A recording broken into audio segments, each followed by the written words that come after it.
The BS Report with Bill Simmons. Bill Simmons is brought to you by Lamisil AT Gel. It's proven to relieve the burn of athlete's foot between the toes. Once a day, 1 week, and you're done.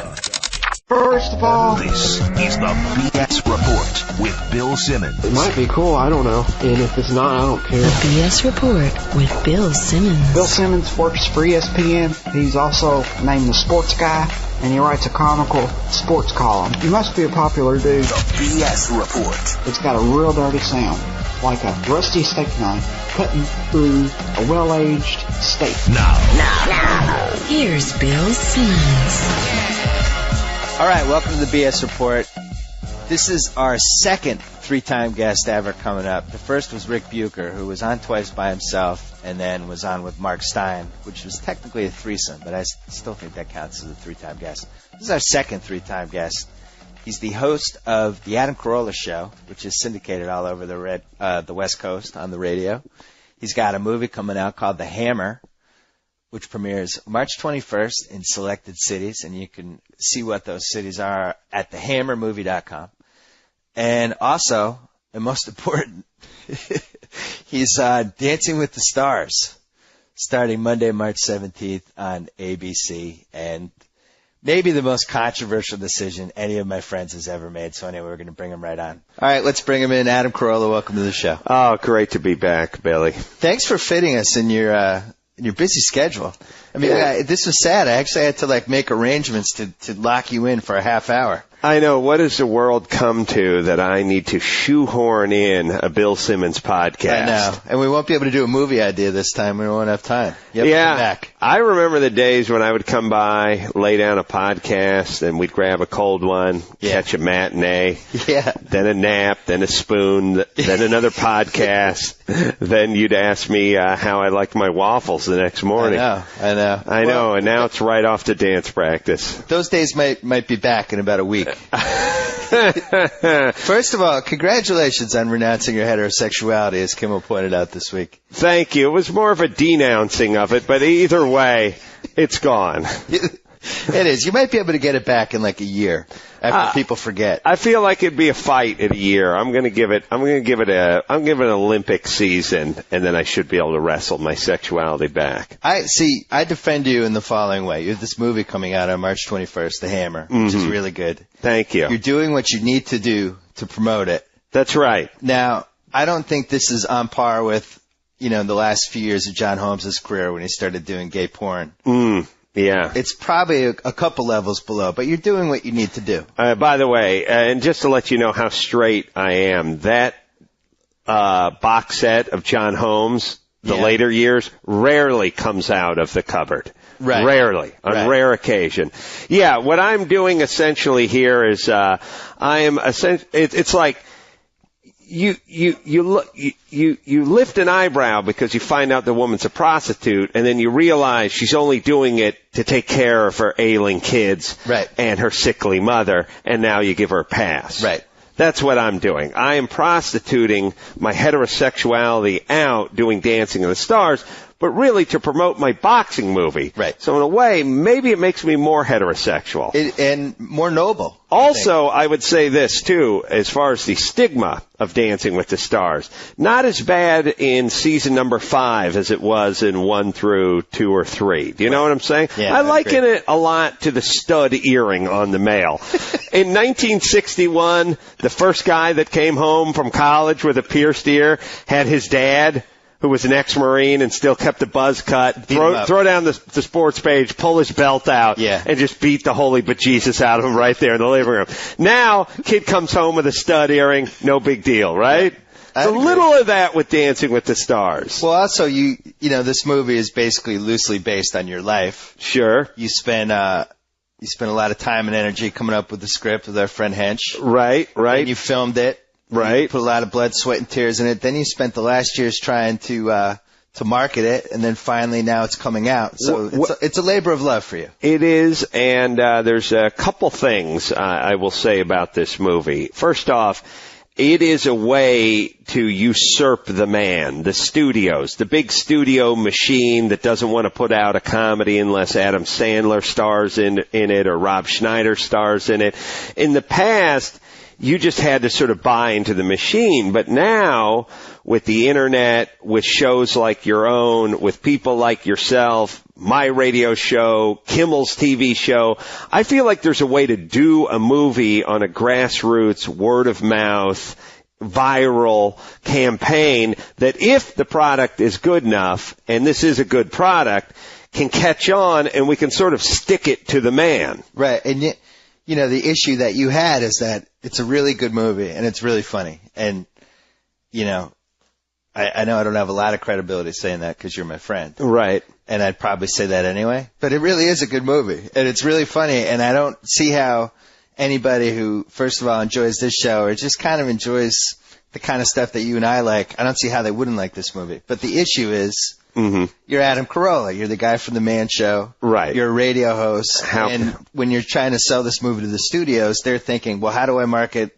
a romantic boxing comedy with Adam Carolla? Right. And what people don't know, and they want to know why the batting average is so horrific when it comes to studios churning out comedies, is it's not about the script and it's not about the story. It's about who's attached to the script and the story. Right. If I made a number 2 onto a cocktail napkin right now and said Adam Sandler's attached to this, it would get made versus the greatest script in the world starring Adam Carolla and Bill Simmons. Right. It doesn't matter how funny they think you are or how long you've been in the game. If you've not made movies, you don't get to make movies. We decided to go out and make our own movie and then furthermore market our own movie. And if our little experiment works out, then this can be the new way of doing business. You no longer need the big studio machine. Well, to your point, Juno would bounce around for like 2-3 years, and I think every studio in Hollywood passed on it 3 times. Yeah, it seems like every single good script has that same story where it's kicked around for a number of years and put on a shelf and nobody wanted to make it, and thus you get the labor of love and all that stuff. As far as our movie goes, I thought if we wrote a good script, it would be a layup. We wrote a good script. We couldn't get it made. I thought if we made a good movie, it would be a layup. We made a good movie. We got some deals to distribute the movie, but they were generally, if it works out, we'll take half the money, and if it doesn't, who cares anyway, which didn't sound like a great deal to me. Right. And for me, I thought there's a third route, which is I go on my show, I go on your show, I go on Kimmel's show, I go on Leno's show, and we see if we can't do this ourselves. Well, the worst case scenario, and this is the worst case scenario, is it's going to have a long, fruitful run on cable and become one of those movies that you're flipping channels and it's like, Fred Williamson. What's no, it's the Carolla movie. No, I think it's going to be one of those movies that you're flicking by and be like, watch one scene. I'll stick and with 30 minutes later, you're still watching, even though you watched it a week ago. Yeah, that's the worst case scenario, which isn't terrible except for your wallet. But I think you can do better than that with this. I think we can, and you know what a lot of people don't realize is movies. I was just looking into it the other day. Movies like Sideways started on 4 screens and ended up on like 1,600 screens. Right. Why? Because people, good people like you people, heard about it from good people like us, went and saw it, and then spread the word. Yep. You then went back to your office and said, guess which movie I saw last weekend? You ought to go check it out. And the next thing you know, it spread. And in the realm of movies in particular, I still feel like word of mouth is worth something. Yeah, and beyond that point, people actually like telling other people, oh, you got to see it. Oh, you haven't seen The Hammer? Right. Oh, real? Oh, gotta see it. They don't like having a movie like Charlie Wilson's War. Right. Where there's no benefit to the person for telling somebody, you gotta see this new Tom Hanks movie. Right. It's like saying to somebody, hey, I discovered a great little Italian place right on the corner. It's a hole in the wall. It just opened up. It's awesome. Versus there's a place called Arby's. Have you ever heard of it? Right. They want that little niche nookie. You didn't know it. It's right in your neighborhood. The linguine is awesome. Yeah, you like that. And this movie will be that movie that people will feel good about spreading the news on. Now, for the DVD, Are there deleted scenes where you do like full frontal or anything? If you think about it, full frontal sounds pretty bad, but full rear-roll is actually a bigger crime against God and humanity. Yeah, Michael Douglas really mastered that from a disturbing standpoint. Right. Yeah. No, I'm trying to think what the deleted. Yeah, there are a lot of deleted scenes, but you won't miss them when you're watching the movie. Right. And I don't even know if we've whacked together the DVD yet, even though it's technically been sold. Not that you can buy it. It was sold to Harvey Weinstein's company. When you do the DVD, I like the idea of just like 7 directors' commentaries in the same DVD. Mm-hmm. Like I think you do one with you and Kimmel. I think you do one with you and me. I think you do you, Gutenberg, and Jason Taylor. We'll do the cluster F on the DVD commentary when it comes to it. Yeah, so premieres on March 21st. March 21st. At the ArcLight Cinema in Los Angeles. Well, in Los Angeles, it's going to be at the Burbank 8. It's going to be at the Laemmle whatever, and it may be at the ArcLight. Where's the big premiere? The big premiere that you'll be walking down the red carpet with and to will be at the ArcLight on the 19th. Right. Then the movie itself will come out on the 21st. So yes, premiere on Wednesday. By the premiere thing. Yeah, I do too. But you do the premiere. Well, basically, it's the only night we could get a theater in the ArcLight. So Wednesday, big red carpet premiere. Friday, movie comes out. But really, your movie premiered last year at the Tribeca Film Festival. Yeah, but I guess that was minus the star-studded red carpet Dancing with the Stars business. So that was the original premiere. Right. This is the red carpet premiere. Right. And then Friday is the theatrical release. Right. And if you go to www.thehammermovie.com or you just Google in The Hammer, you'll then find out where the movie is playing, what city it's in, and what theater near you. It's in like 8 cities starting out, right? Maybe 8 or 10. And a lot of the cities where you have radio shows already. All the ones I have radio affiliates in, plus New York and San Francisco, Arizona, and San Diego. And then probably 3 or 4 theaters in each one of those cities. And then you go out, you enjoy the movie, you tell your friends, and then we're in Chicago, Boston, and Philadelphia the next week. I'd call it a date movie. I would. Yes, very strangely went out to do a boxing comedy and ended up with a chick flick that guys enjoy. But I'd say it's more of a sports movie than a chick flick, but there's enough of the chick flick in that your girlfriend, wife, or lady you're sleeping with. Look, there are not going to be many boxing movies you're going to be able to talk the old lady into. Ving Rhames heading back to prison to take on Wesley Snipes in a bamboo cage. You're going to have a little difficulty talking the old lady into that one. This one, strangely, women like it as much as guys do, if not more, in its own bizarre way, which is not to say for a second that guys aren't going to enjoy this film, but it has a nice broad, pardon the pun, universal appeal. Well, I hope it does well. Let's talk about Dancing with the Stars. Sure. Because we don't have a lot of time. So, your marriage is still safe.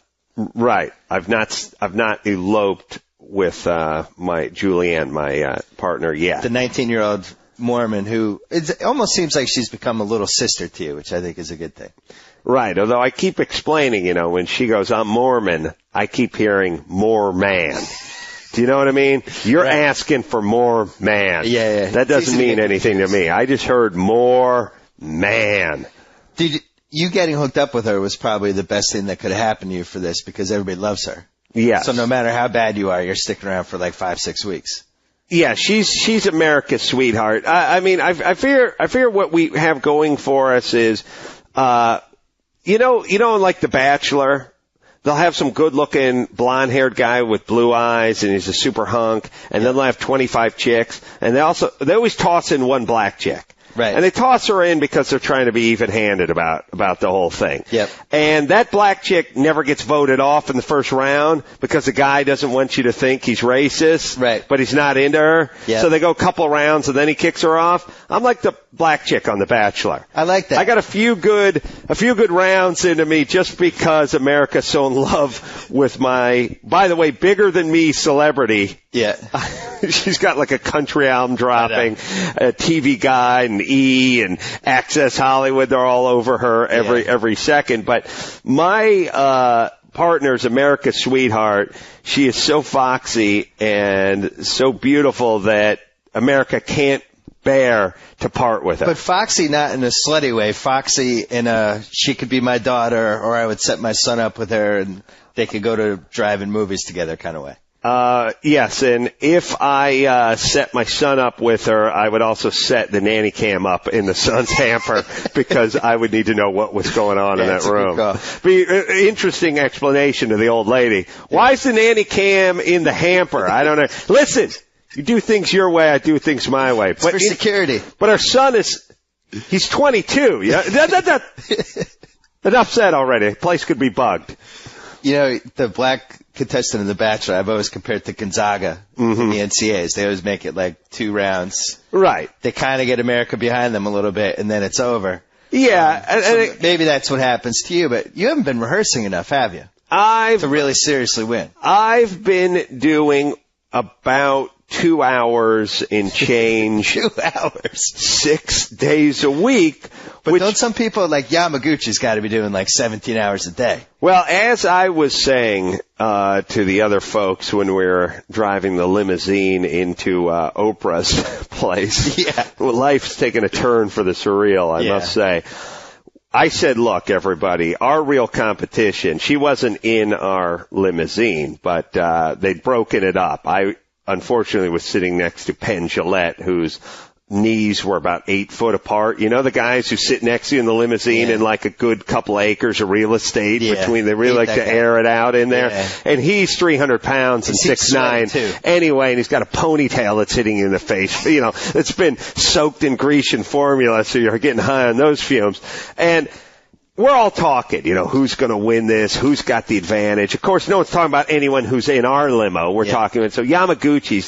So I say, listen, folks, what you guys have failed to bring up is Christy Yamaguchi.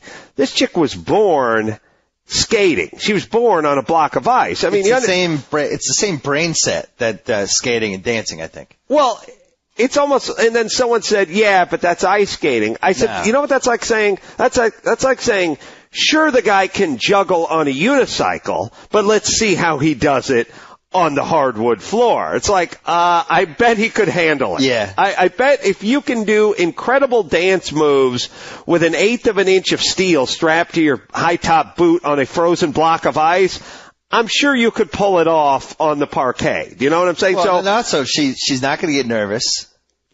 She's never going to be more nervous at the Olympics in front of the world in the most prestigious whatever, and she has been doing choreographed dance routines since what? Do you think she started in her 20s? Eight would be the over. Yeah. I mean, the under's probably, I mean, you want to get started, if you want to be an Olympic level ice skater, you probably start around 4 or 5. Right. And the first thing you do is learn a choreographed dance routine. And how to do the over-the-top gestures and facial expressions. The whole thing. So I said to everybody, what we have working against us is Christy Yamaguchi is incredibly poised, incredibly experienced, and has a ton of dance and choreography experience. On the other hand, she's Japanese, and those people have no work ethic.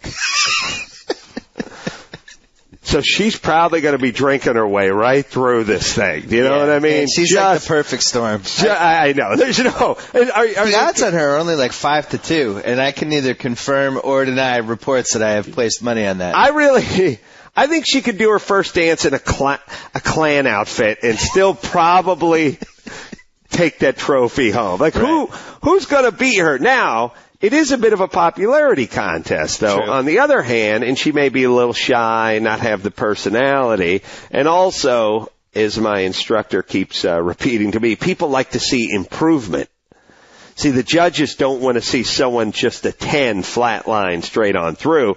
They want to start off. They want to see somebody who has 2 left feet at the beginning and then works their way up. The Rocky Balboa type. The Rocky Balboa. Working his way out of the doldrums. Right. Well, So you also have a major advantage because, well, I can't say because I've never watched the show. I mean, literally have not watched 1 minute until Monday night when I'll be watching. But sure. It seems like sense of humor is going to be an advantage because it will. Everybody's so grim. Yeah, in the show and they're nervous. If you're cracking jokes, people will want you to stay. It should help. And again, I have a good, America's sweetheart. And I told her honestly, I said, look, I have a movie coming out. I have twins. I have a radio show. I'm gainfully employed. I have a great life. I have great friends. I have a great family. I'm going to give you 2 hours a day, 6 days a week, and we'll do as good as we can do with that. This part. Are you talking to your wife or your partner?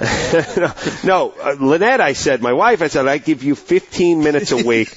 Whatever you can do with that, TiVo on, knock yourself out, sweetie. Right. No, there are people that are going 6 hours a day, but Gutenberg for a reason is in between gigs, and Jason Taylor is in between seasons. Wait a second. Gutenberg is more than in between gigs. I think he's in between generations. He's in between that Short Circuit 15 and the Police Academy 19. You know what killed him?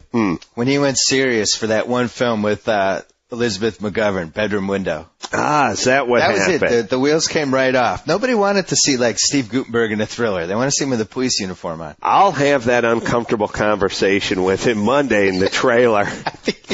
Compliments of Bill Simmons, the sports guy. Well, I can tell you this. I will do the best I can do on 2 hours a day.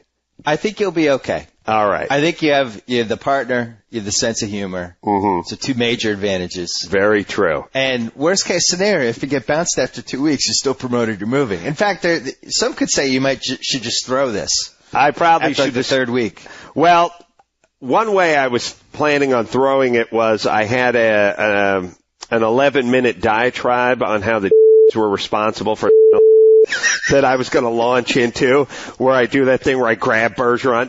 Bergeron's a diminutive man. It'd be very easy for me just to grab his hand mic and keep him at bay while I went on my crazy diatribe. Eventually, security comes out and tackles me. I'm screaming into the mic as avenge me. I'm screaming as I'm being dragged out of the studio. That would for sure get me on Entertainment Tonight. Or you could fake the injury. That's right. I was thinking you did like Pele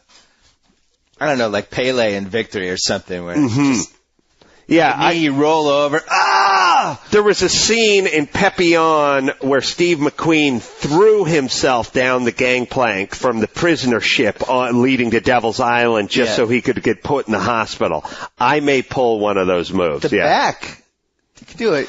The back is awesome. If you have a bad back, lean forward. I'm going to go see Conaway Specialist later on today. Drew, I need some oxycodone. Yeah, the back no one can argue with. Or, if you really wanted to go, you could do the Costner in American Flyers. Have the fake blood come out of your nose. Pretend like you're having a brain problem. Got a little dizzy. And then for the last few episodes, you're there in the wheelchair. Right. Watching, and they just keep showing you, and America feels bad for you, and then they feel like they have to go to the movie. Better yet, stroke cane. Stroke the cane that stands up when you let it go, which I argue is now a walker. I say if you take a cane and you stand it up and you let it go and it doesn't fall over, it's a walker. That's how it makes it into the walker family. It's no longer a cane. Yeah, I think that would be my advice for you. You throw it in week 3. Fake stroke. But somewhere we have either the cane or the wheelchair. I'm going to have to, because they say, we've had like 3 weeks to prepare. Yeah. Once the show gets up and running, you have like 4 days in between totally new dance routines, which thus means 5 and 6 hour rehearsals. And then when I was talking to my partner, I was like, well, what about the end as it gets down to the final 4 and the final 2? And she was like, some people are going 8, 10, and 12 hours. of dancing a day. Could you imagine? People don't fully understand what kind of a commitment that is for you. I mean, it's a commitment to get you to go to a breakfast.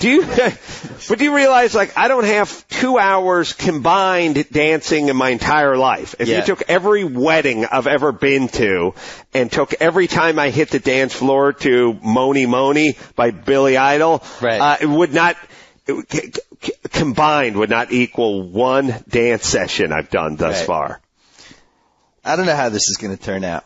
I really don't. Well, it's one of those things. I love to make predictions. Mm-hmm. I don't know what to predict for this. Well, here's what I would say about it, and because you're the sports guy, you'll understand. And I've said this to every single person. And by the way, people, if you see me on the street or you pass me in the car and you roll the window down, please stop asking me if I'm nervous. It's horrible etiquette. I wasn't nervous. All that does is going to But make if you I nervous. get asked a 33rd time today if I'm nervous, eventually I will start following your advice and become nervous. Here's what I say to people. I know my dance routine. I'm executing it fairly well, and it should work out okay. But the example I use is take Steve Kerr or Steve Nash or some other guy who is 85% from the stripe. You know what I mean? He shoots a very good free throw. Does not mean he can't rim one out every once in a while. So even though you've rehearsed, even though you've practiced, even though you're feeling pretty good about yourself, you could still pull up to that stripe and clunk one off the rim. I'm not worried about you being nervous. I'm worried about you getting sweaty.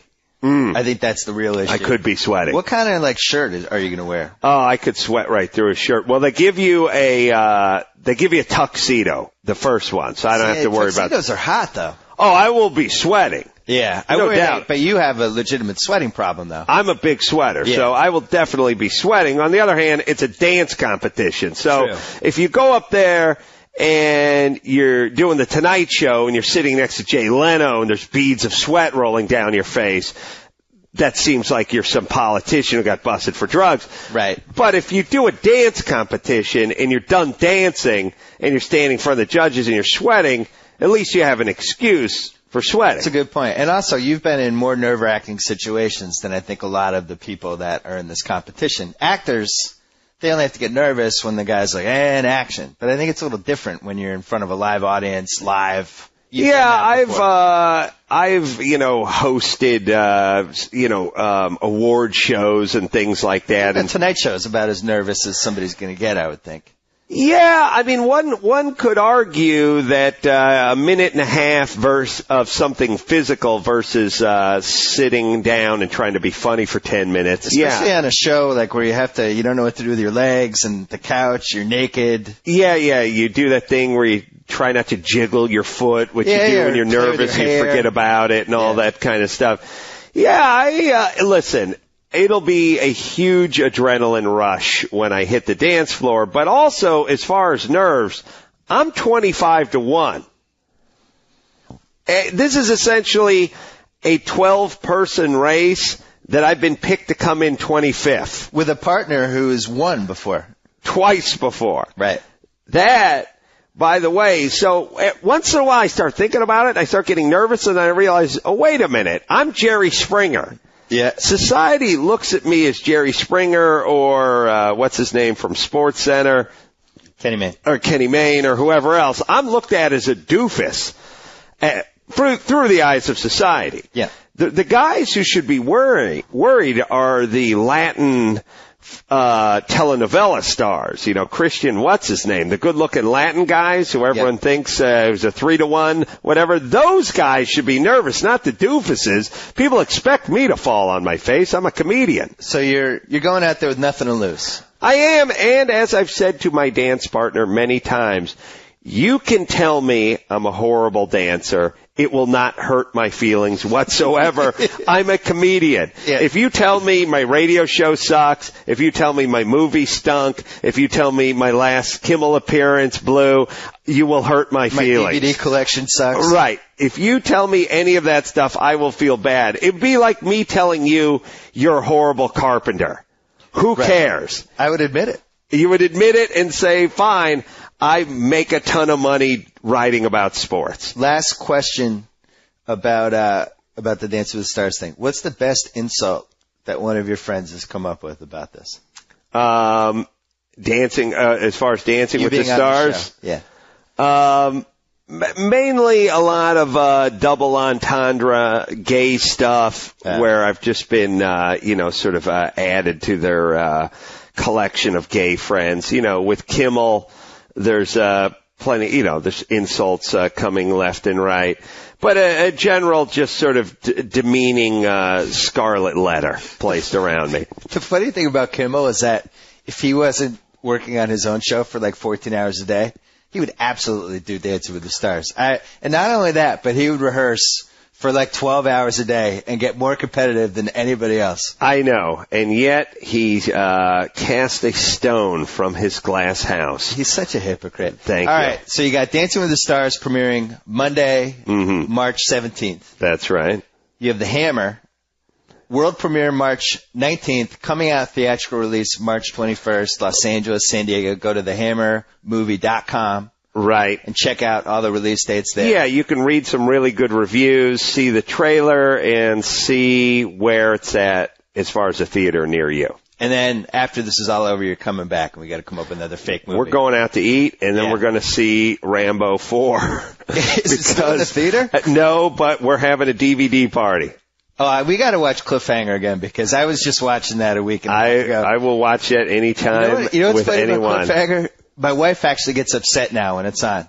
Really? Yeah. It's like she does the, no, you just watched this. The most underrated movie ever. I can't get it. I can't get it. I have one last question about Cliffhanger. When you have the head bad guy, and he's got like the 7 henchmen. Mm-hmm. And they're all going to allegedly split the money. Lithgow. Yeah. Right? Well, I'm saying Lithgow, but I'm saying in general. This is the movie premise.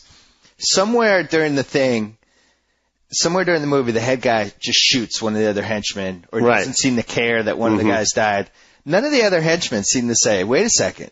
Right. This guy just shot him. I mean, how do I know I'm going to get the money? And they'll still risk their lives for this guy. Yeah, he didn't want to whack up the cash 6 ways. What are the chances he's going to want to whack it up 5 ways? Yeah. Also, the cool move they used to do in the 80s and 90s, they don't really do in the movies anymore, is when the henchman pulls the gun out, you think he's going to, the lead man, the lead bad guy, he pulls the gun out, you think he's going to kill one of his henchmen, he holds it up and then immediately turns it to the left and kills the other guy. Right. So now it's a kind of pin the tail on the donkey of this guy's so maniacal.